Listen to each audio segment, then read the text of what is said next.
Nagtanong si Jasmine kay Esther kung bakit siya tinutulungan. Ang sagot ni Esther kasi kailangan niya ng tulong at pinapahinga niya si Jasmine upang bumalik ang lakas nito. Hindi naman matatahimik si Jasmine hanggat hindi niya nalalaman kung nasaan ang kanyang anak. Sinabihan ni Esther si Jasmine na alam niya kung gaano kahirap ang kanyang sitwasyon na nawawala ang kanyang anak. Hindi pa siya makalapit sa mga pulis, tapos hindi pa rin niya alam kung nasaan niya hahanapin ang kanyang anak. Sinabi ni Jasmine kay Esther na Bella dapat ang kanyang ipapangalan sa kanyang anak. Ang sabi ni Esther, Bella is the another name for Jasmine. Napakadaling alagaan ng halaman na iyon at napakatibay. Kinabukasan, tinawagan ni Esther ang kanyang apo para ibalita nito sa kanya na mayroon na siyang maliit na flower farm sa kanyang bahay. At yung tinanim niya ay namumulaklak na ang lahat ngayon. Gusto sana umuwi ng bata sa Pilipinas, ngunit hindi pa pwede hanggat hindi pa maayos ang lahat dito at doon muna siya sa kanyang ama. Nagtanong naman ang apo ni Esther sa kanya kung magiging okay na ba sila at paano kung hindi na nila makita ang kanyang ina. Sinabihan ni Esther ang kanyang apo na hindi dapat sila mawala ng pag-asa at huwag sila susuko nito. Biglang dumating si Dahlia upang ipaalam kay Esther na nawawala si Jasmine sa guest room at hinanap niya ito sa buong bahay, ngunit wala si Jasmine. At sinabihan pa ni Dahlia si Tommy na kailangan niyang i-check ang buong bahay at baka mamaya nawawala na sila.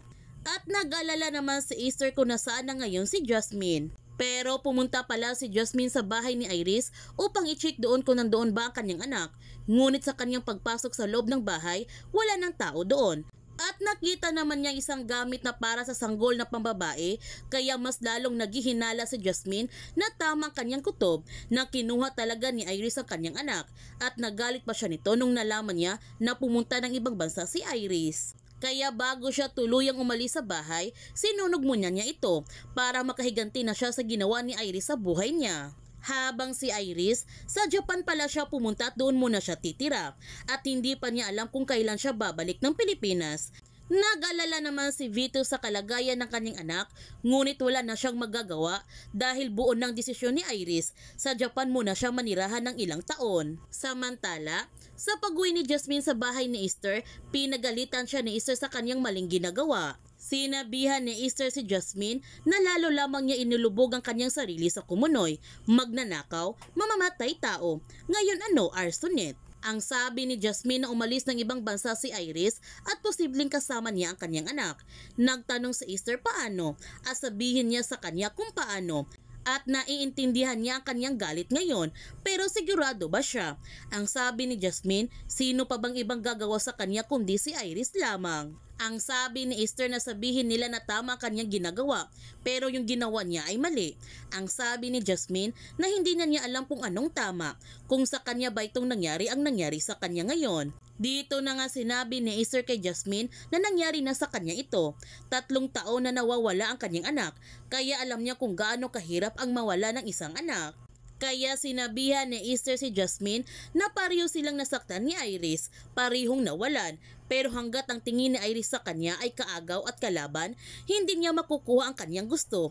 Kaya kailangan niyang mapalapit kay Iris. Alam niya na desperado siya para mahanap ang kanyang anak, pero kung sa tingin niya na may kinalaman nga si Iris sa pagkawala ng kanyang anak, kailangan niyang maghintay ng tamang panahon, ng tamang pagkakataon. Mahirap gumalaw na katali siya sa kanyang pagkatao ngayon, isang kriminal, kaya kailangan niyang makalaya at para makalaya siya, ikukulong muna niya ito sa ibang katauhan para sa bago niyang mukha at bago niyang pangalan, Lavender Fields. Inihanda ni Esther si Jasmine sa muli nilang pagkikita ni Iris.